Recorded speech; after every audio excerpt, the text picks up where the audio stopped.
Mhm. And CUNY already made it a remote day. They sent emails yesterday. They sent alerts yesterday. My son is gonna love that, Roseanne. He goes So, to CUNY? Yeah. so we don't have snow days anymore. More. It used to be when it snowed heavily, we stayed home and didn't have to go work at all. Now we Yeah. have to work on Zoom. Yeah. Yeah. Okay, folks. It is well, I'm like an hour behind. So it's 11:11, I suppose, back in New York City. Welcome. Like I was telling everyone, I'm stuck in Chicago because there's a blizzard and my flight is hasn't been canceled yet, but I'm not flying in the middle of a blizzard. Good So for you. Yeah. um today we have Eli Villaman who will be teaching the workshop. Eli is a longtime friend of DWA. She is also a faculty member of our DWA retreats. So if any of you have attended our retreats, you are familiar with Eli and her work, and she's also taught at the Writer Salon before. I'm just going to ask you all to mute yourself and allow Eli to take over the workshop. I'll be in the background if anything. Uh, um, so yeah, Ellie, you could take it away. Oh, do I have announcements besides the fact that I'm stuck in Chicago? Um, do I have announcements? Just reminder that the Dominican Writers Conference is coming up. You could get more information at dwaconference.org. I'm hoping to post the program by mid-March or before. And we will be announcing who the conference is dedicated to pretty soon. So yeah, Ellie, is all yours. Okay, thank you. Hi again, everyone. Let me share my screen. Mm, share some. Please tell Angie that I'd like to hear more about the free writers masters at NYU. If she could make that announcement, put it on the timer on the chat. Sorry to interrupt. Andy, what? Sorry? I didn't say anything. Oh, okay. No, Okay. Angie. Can Angie please put the announcement about the NYU free writers masters, writing masters? Okay. Oh, great. Thank you. By the way, if there's Okay. questions you guys have, sorry, just chat. Please don't interrupt the facilitator. Just put it in the chat and I'll check. Thank you. Okay. Thank you, Andy. Well, welcome to this workshop, Finding Your Unique Angle, saying something familiar in a way only you can. Some of you remember last session that I was here and you were here, that we were talking about this creative universe that we have and how we connect with the readers and how we can make it so personal that our writing connect in other ways. So this is like another step from that, like finding this unique angle that you can um, interact with other people and create in a way that only you can. So I would love to first start with an exercise of connection, and I want you to pick an object near you. For example, I have a notebook here. Anything that you have aside, if I can see your cameras better, so I can see everyone has an object. Okay, everyone has an object, I guess, even the people that I cannot see. Okay, so I want you to take 3 minutes and I want you to put the object in front of you and we will look at this object for 3 minutes. And you will look like every side, every texture, every part of the object. Okay, so let's take 3 minutes for that. Let me find the timer.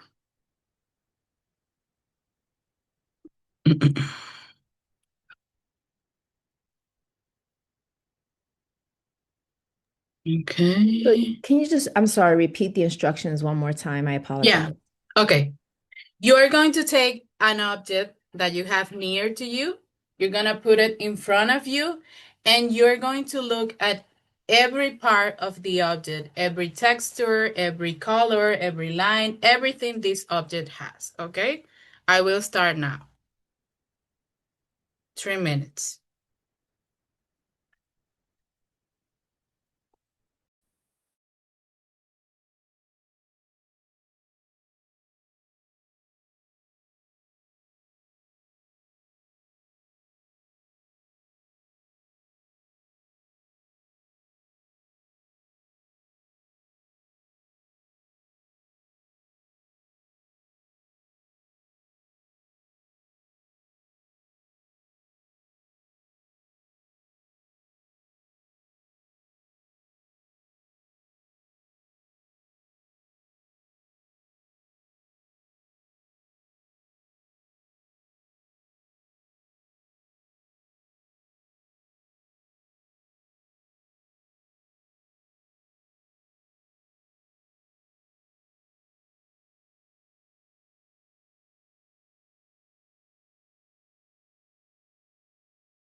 Let me stop the timer. Okay. So now we will take 3 more minutes and we're going to write down everything we notice or perceive about this object, everything we could see in those 3 minutes. Okay. You can make a list of that.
Okay, this is the first part of the exercise. We were looking up at an object for 3 minutes and we were taking notes of what we found out about this object. Now, the second part, we will go again to the object for 3 more minutes and we're going to find new things that we couldn't see at the first time. Maybe I can put the object in a certain angle. Maybe I will put it farther or closer to me to find new things that I didn't find the first time. Okay? Okay, thank you. So we go again.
Okay, so again, we take 3 minutes and we take notes of those new things that we found now.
This is the last part of the exercise. We will go again to the object, but now we are going to connect the object with a memory that we have. For example, let's say when I had a argument with my mom, I saw this notebook. So this is not just a notebook. This remind me when we had that situation. So I want you to look at this object and relate it to a memory and write down everything that comes up around that. Okay? We will take 5 minutes for that.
Okay, so I wanted to start with this exercise because I want you to understand that when you look at something for the first time, this is like the surface, what everyone sees, what you can perceive at the first time.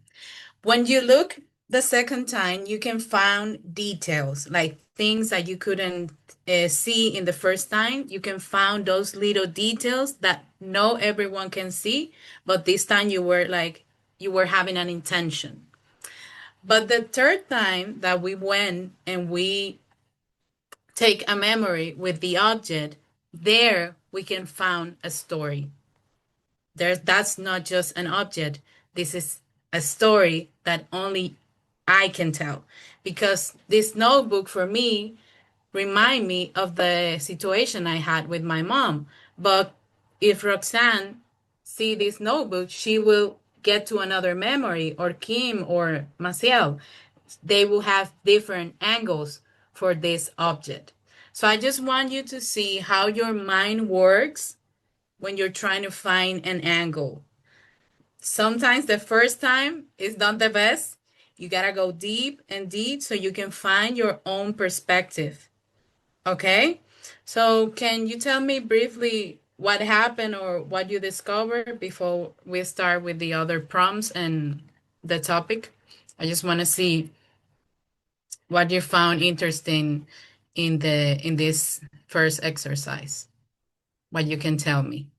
I I found interesting that I never mentioned the object, which I don't know if it was the purpose or I did that unconscious. Um, but I remember it was another workshop about same objects, but but the instructions were like avoid to use the name and just describe, which I found this time by the prompts that you gave us. It was like I didn't even have to mention that. It's like I don't know how to explain it. It's like when you say do not run and you run, kind of thing. Yes, yes. So, like I'm not saying like the previous prompt was like bad, but I'm just saying like this time it happened the opposite, and the other time I was trying not to do it. And so I don't know, I just found that interesting, and I don't know if that is something that it was purposely or it was something that came out. Okay, that's interesting. That's not something about the exercise, but it's about your creative process, and I think it's very interesting. And yes, you don't have to mention the object because you have it here. So you're just taking information from that and you can find other things, you know? So that's very interesting. Another person that wants to tell me what happened with the sequence of exercises. I Which can one? share. Okay, Yeah. Roxanne? Yeah, I didn't know where you were going with this, with that third prompt. It was not even what I was expecting. Because when I was looking at them, I just grabbed it's a pair of earrings that I recently purchased. And I was like, I love them when I saw them online and I got them. I'm like, oh yeah, they're even nicer in person. But I took a more philosophical slant, like, oh, I should appreciate the details of these earrings because they're handmade. And when I went back to the second look, I was like, oh, I could see the stitching and I can see what they did. And I was like, oh, wow, they're exactly identical. So, and they're handmade. So, how did that person make them? Because, when you do two things of the same, sometimes there's something that's a little different because can't really duplicate. But it just gave me an appreciation for the details, right? Not just the final product, but like the handiwork that went into it and the creativity. And I mean, I'll show them to you. They're like, very ornate and Wow, beautiful. Yeah. yeah, yeah, very handmade. And I was like, oh, this is not like I couldn't do that. Like with these nails, I wouldn't be able to do that. But yeah, so I took it from like I guess more philosophical perspective, like appreciating the details of the object that I happen to choose. But they did bring a memory once you asked the prompt. I was like, oh, I don't have a memory of these earrings, but I have a memory of earrings. My parents didn't want me to get a second hole. And what did I do the minute I went to college? That first week, I got a second hole and they got infected, and I've never really ever used them, and they're closed now. So that was the memory. I love it. Thank you, Roxanne. And yes, I didn't put the prompts here because I didn't want you to know where I was going, Mhm. and just to see the process, like how our mind works and how we have to be intentional in order to find good stories that can connect with others. For example, that story that you just tell, it's something about family, it's something about rules and Mhm. individual stuff. So that's where you find a story. So I just want you to go through that. Now we can start with that. Okay, thank you for going with me and trusting the process. Can you see the image? Let me see. Still not. Let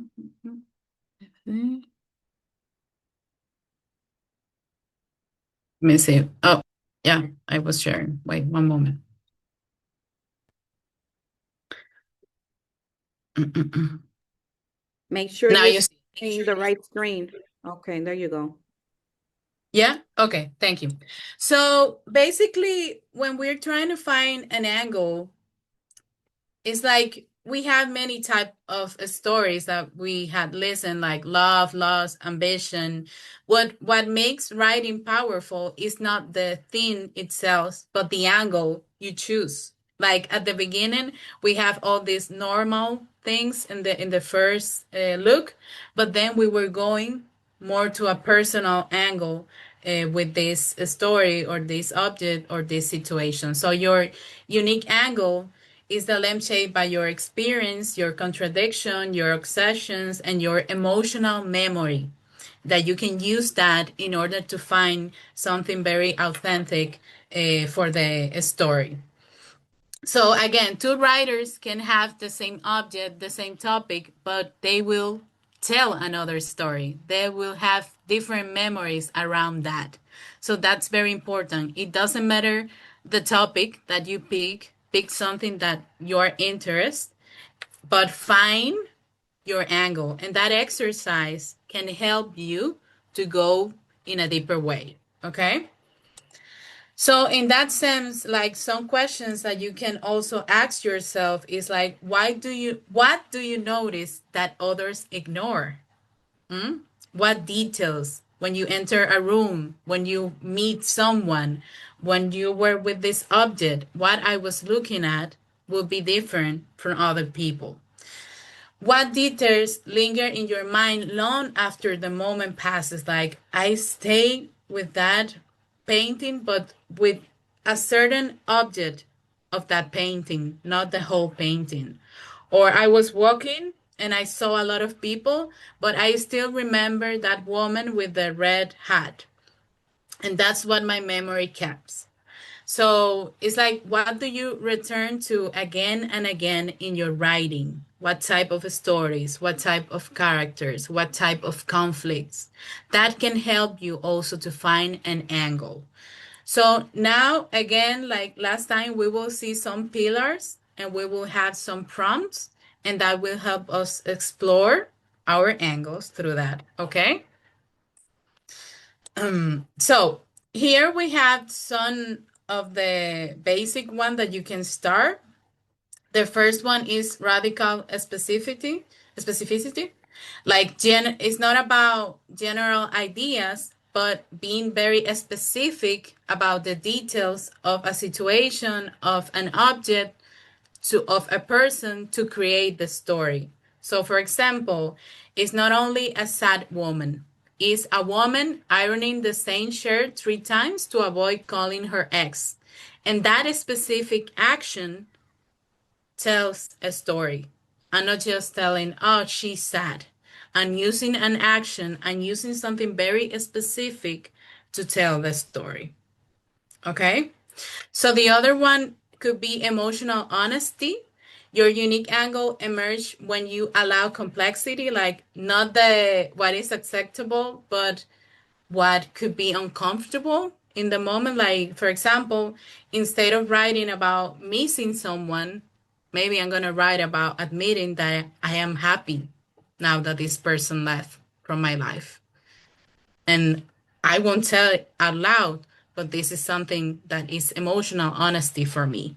So in that way, you can also find great things, or like being a mother. Sometimes you love your kids, sometimes you don't want to see them, or your husband, or your mother, your father. That's we are human, and that's emotional honesty. So writing can be a space for that. Another one, this is the most common one, is perspective shift. The same story changes completely depending who tells the story, or changing something in the story, like the narrator, the conflict, the time, the character. We change the perspective to tell another story. Another pillar could be contradiction. We are humans and we are contradictory, so we want something but we do other things. Showing that in a character is quite interesting because we can see, okay, what this person really wants, what's behind that, because she said she's doing a diet, but now she's eating certain things. Or she says she wants to be loved, but she runs away every time someone gets closer. So that's contradiction. And there you can find an angle also. Other pillars that you can use, for example, personal mythology, it's like recurring symbols and emotional patterns that are in your narrative that you can take from the other session that we explore. What things I repeat, what symbols, what colors, places. This could be like a mythology in my writing. Another thing would be the unsaid, like the subtext. Sometimes your unique angle lives in what you refuse to explain. Like Kim was talking about, she was not naming the object, but the object was there. So what's behind that? So, for example, two siblings argue about who keeps the family dog, but they're not really arguing about that. They're trying to blame each other, like you are going or I am staying. I always stay, you always leave from difficult situations. So this is the real story. But we're not talking about that. We're talking about the dog. Oh, who's going to take the dog? And they have this conversation, but there's something behind. Another one is ordinary to extraordinary. So we take ordinary things from our lives, but we put it as something extraordinary in the story. And we make them special. So we don't have to pick like a dramatic scene or an explosion or the story can start with two people watching TV. And there is something happening there. And that's it. And the last one is the opposite, like extraordinary becomes ordinary. This is the way I do things. For example, is you found something that for the people this is not normal, but in your story this is completely normal. For let's imagine we have a character with three hands, and in the story this is normal. Nobody has a situation with that, and the story goes, and the reader needs to get into that world. Okay, so we will explore some of this, and I'm gonna send you the whole so you can explore it later. Okay, so we will start with the first one. Pillar one, radical specificity. So first you're gonna choose an object. It could be the same that you have. And you're going to write a scene where the object reveals something the character refuses to admit. The object is the center of the scene without over-explaining. The object must appear at least 3 times in the scene so you can create it in the reader's mind. Okay? I'm going to let me see the timer. You see, Angie, now I cannot find. the timer. Oh my goodness.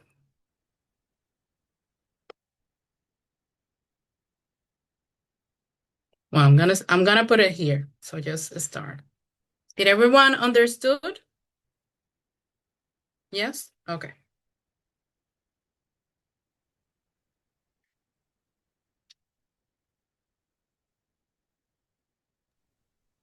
¿Cuánto tiempo tú necesitas en el timer? 10 minutes. Yo lo ¿Lo puse ves? aquí. Lo que no lo. Ah, okay. Yeah, I need to learn. Okay, go ahead.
Okay. And time. Okay. Okay, we will go to the next pillar, the next exercise, and at the end we will share some of them and have time for questions. Oh, there was an example here. Okay, the next one is emotional honesty. So you will write about a moment when you felt something you were not supposed to feel, like jealousy at a friend's success, relief after someone left, boredom during an important event, resentment towards someone who loves you. And do not justify yourself while you're writing it. Do not defend your behavior. Just write the moment as it happened, how it happened, what you felt, and what was the situation. Okay? We will take 10 minutes for that. Let me see again.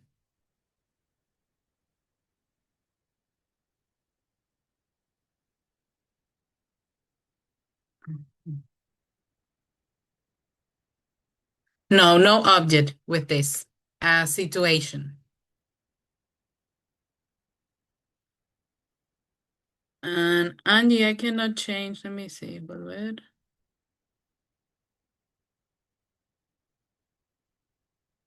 We start again. Okay. Thank you. Okay, not object this time, a situation. Like this.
Okay, we will continue to the next one.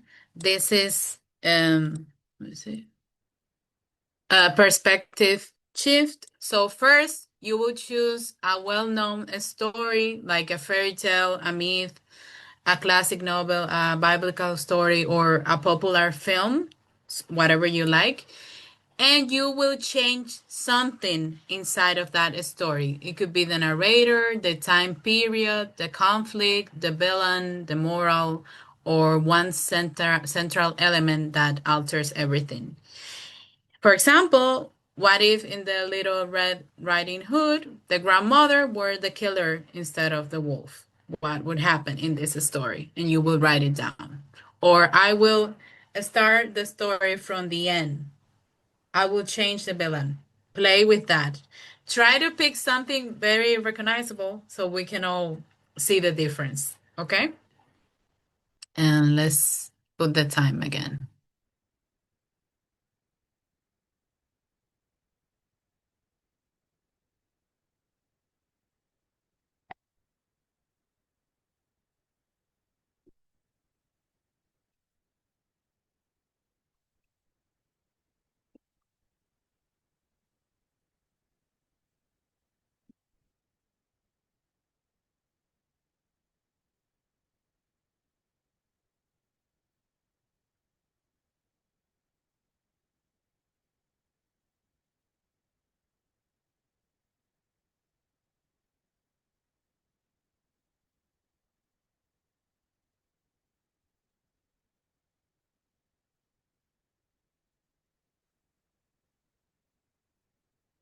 Angie, it doesn't allow me to change because it says like you have the control in the timer.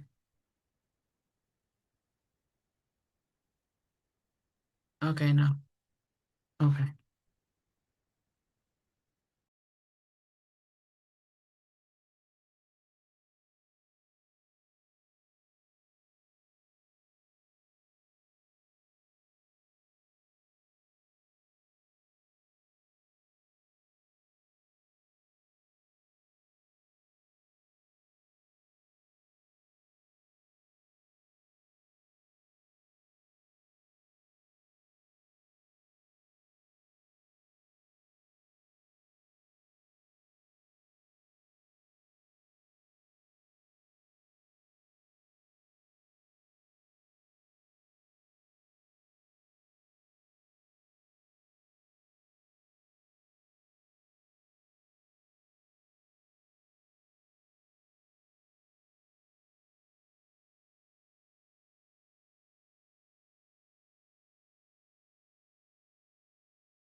Okay, we will do one more and then we will start sharing and if you have questions also. So, the next pillar is contradiction. As I explained, you will create a character who wants something deeply but secretly resists getting it. So, write a scene where both desires are visible but not over explained. You can use action to show me that in the writing. Okay? So, this will be the last one.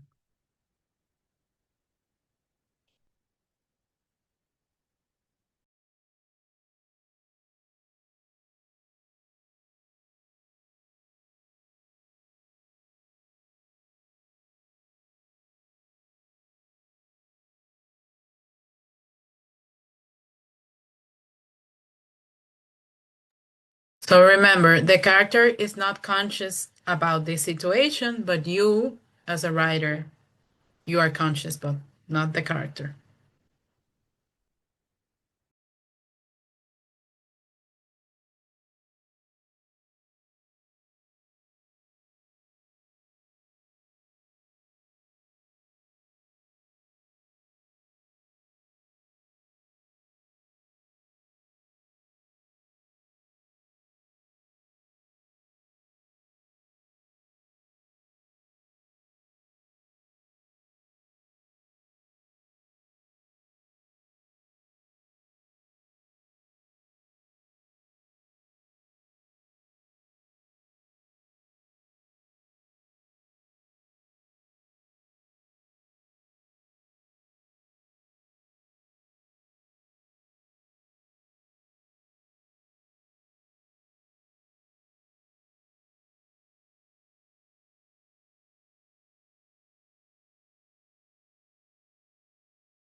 Okay. Okay. So let's see if we have questions or comments like which exercise worked the best, which was challenging, and then we can share at least a son, whatever you want to share of the writing, what come up.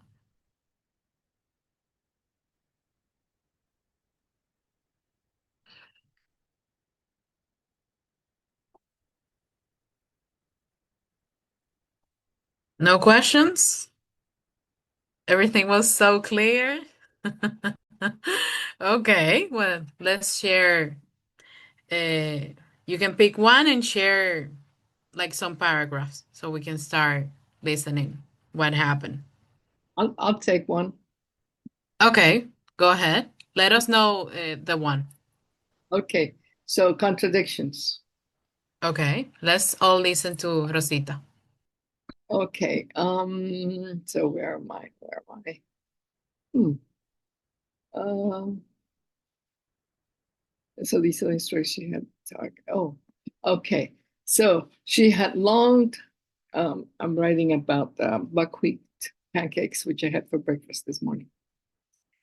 She had longed for long to switch to healthier eating, but has been resistant.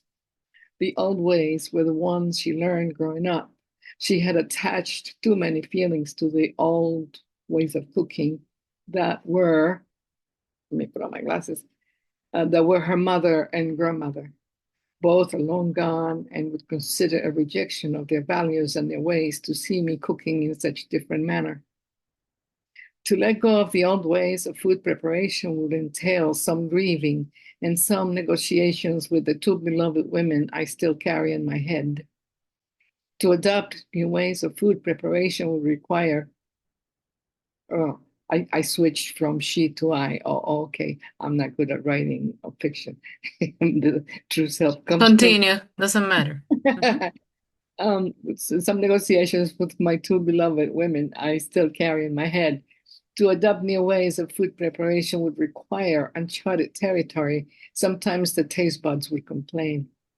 It would require trial and error in my part and in the part of the recipe writer. She found that vegetarian recipe books called for a whole lemon in their recipes.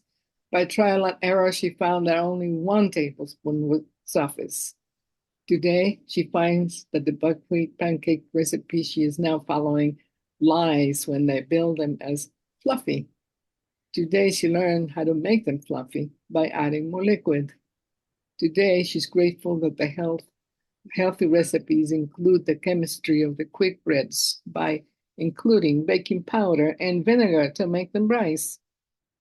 The old boxes omitted. The old box mixes omitted that information. She's feeling Okay, pause there so we okay. can. Okay, what can you found of contradiction in Rosita's work, where you can see that contradiction for the character?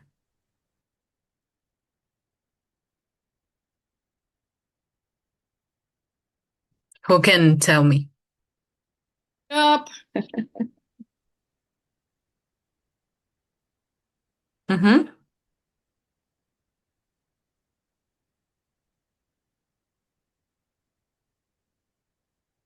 Okay, it's important to listen so we can all learn in the process. But let us know, Rosita, where do you think is the contradiction in your work, for example? It's a desire to eat healthier, but there's a lot of stuff in the head that I have to work through. There are Yeah, memories of mother and grandmother who taught me the old ways that at my age I cannot do anymore. And of exactly. You can find the way they did it, the way you want to do it, right, the healthy way, the other way. There's a right, like you said, there's a contradiction between what's happening and the mind of the character. right. What else was I going to say? Oh, the taste buds. They have something to say on the topic. Sometimes I didn't Thank like you. recipes. Yes, yes. Thank you, Trial and error, Rosita. uncharted territory. Try and error. Yeah, yeah. Thank you. Very, very interesting. Thank you. Someone else that want to share other exercise? Let me see what in the chat. Pillar two was the best one for me. Pillar two was the hardest. I can do it. Okay. I did. Okay. Thank you for sharing. And I want to listen other people what come up of the exercise. I can share. Okay. Let us know the pillar and Um, you start. I'll do emotional honesty since someone did contradiction already. Okay, Okay. but let's all listen to Roxanne so we can also share. Okay? Okay. I didn't get many mom I didn't get many moments with my paternal grandfather. He was a big-time mujeriego, and so his family was quite fractured, especially have after my grandmother died. Here I was sitting with him in his kitchen table, and I started asking questions. When did you meet my grandmother? What was she like? It didn't matter to me that his current wife and daughter, just a few years older than me, were there. I mean, this was the late 90s, and my grandmother died in the 60s. There couldn't possibly be much discomfort, could there? In any case, I didn't care, nor did it dawn on me. Oh, your grandmother was beautiful. I saw her from afar and knew I'd marry her, but I had to wait for her to turn 15. 15. At this stage, I'm thinking he was maybe 19 at most and that she was 14-ish, pero no. So, abuelo, how old was she when you saw her and how old were you? Like it was no big deal, he responded. And he responded as if it was no big deal. She was 12 when I first laid eyes on her in town and I was in my 20s, but I waited until she was 15 to marry her. Am I the only one in this kitchen who thinks this is off? I know that would not have flown with my father. And was what was and my aunt, just 3 years older than me, what was she feeling at this moment? I would have paid anything to be in her head and my dad's head, but times were different, right? I didn't know what to say. I just listened with intent and curiosity to see where he would take me. Where would this road lead? I honestly don't remember what happened next, but I do remember the conversation, and it has always stayed with me like an anthropological moment of participant observation. You are supposed to watch and observe, but never intervene or judge.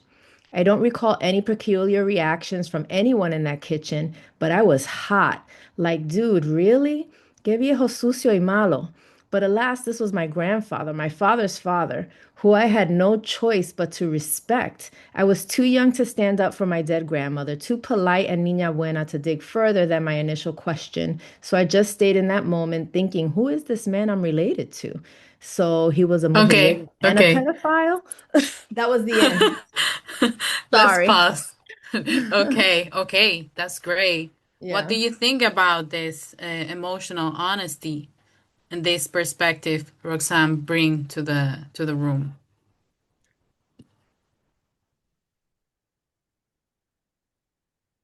I thought it was like raw honesty. Like she just put it out there, you know, Yeah, yeah, family exactly, behaviors that are not acceptable. And we know it from very, very young because they clash with the same values that we're taught, you know? exactly. Yeah, yeah. So Thank yeah. you, Rosita. Yeah, totally. It's something that it's hard to admit and to tell and to that's my grandfather, you know, but it's part of my story, it's part of the emotional honesty. That doesn't mean we needed to tell that story exactly, but that can help us to find an angle to tell something that really matters to us. Okay, Jennifer, you want to add something? Hi everyone. Yeah, Hi. I want to share how I really like how she kept mentioning the time, you know, because she's the writer and she's like in the present time telling us this story, but then I get to imagine how it was back then from grandma perspective, from grandpa perspective, and then her perspective as like the younger generation. And then I really like how she like brought me back consistently to those times, and yet it's still not okay, you know, regardless of the time. Yeah. So thank you for Totally. that. Thank you. Thank you, Jennifer. Yes, I agree with that, and that was hard, but beautiful at the same time. Okay, another person, Ken. I think you wanted to, or let me see. Yeah, I can share just a little bit. Okay, let's do um, this last one. Mhm. I shiver down my bones sitting next to Sorry, you. let us know the pillar. Oh, the second prompt. Okay, The I don't remember. It's I didn't wrote it down. It was a contradiction feeling or like the second pillar is emotional honesty. yeah, or the combined from with the second, yeah, or the first to the Okay, second. Yeah. Sorry. okay, go ahead. We will listen. A shiver down my bones sitting next to you in Central Park. How can I feel my heart beating so fast? If I look at your eyes one more time, I'm afraid I will fall in love again. I can feel the attraction between you and me. We don't have to pretend that we ignore where we want this to lead. After spending all day with you when the day is dark, you are asking me to kiss me. And in another reality, I will tell you, do it in the most romantic way. Hold me in your arms, do not stop and let this flow. But I'm here, standing up in front of you, saying, no, this needs to stop. You walk me home, and the conversation continues. You know that if I look at your eyes one more time, I will fall in love again. Thank you, Ken. What do you think about this angle that Ken found in the story?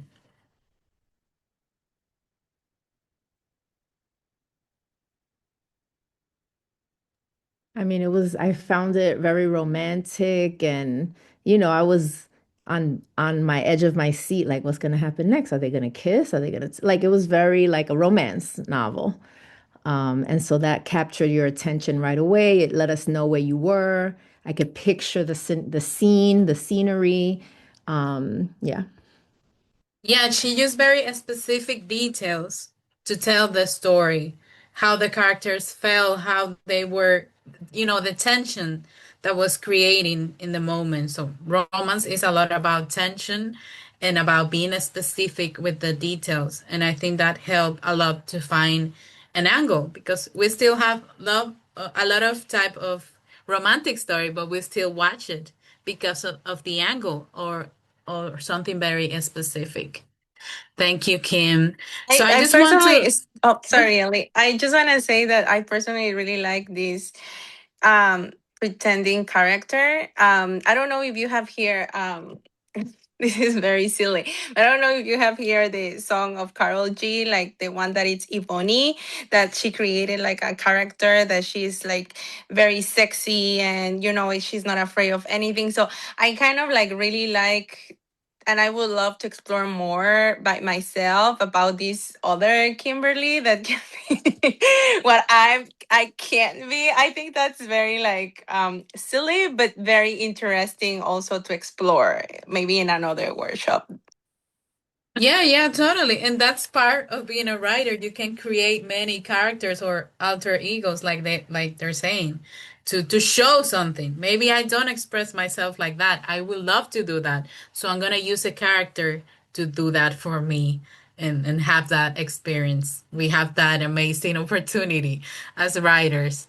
Thank you guys. I mean, this is just the beginning of trying to find those angles using this exercise so we can find ourselves. Maybe the first time we won't like the story and that's okay, but still we found something about ourselves. How we see the world, how we connect with the characters, how we interact with certain situations, from which emotions, from which sides, or the exercise with the object there we can find a lot. So still I'm gonna send you the prompts that you can continue with that. Let me see in the chat if there's questions. Oh, thank you. I appreciate. I love being here and I'm gonna be helping Angie more consistently here. So thank you for opening this space for me also. So any last question? Any last comment? I enjoyed it too, and I know you will continue to work with this. Okay? Amazing. Thank you. Bye. Thank you. Thank you.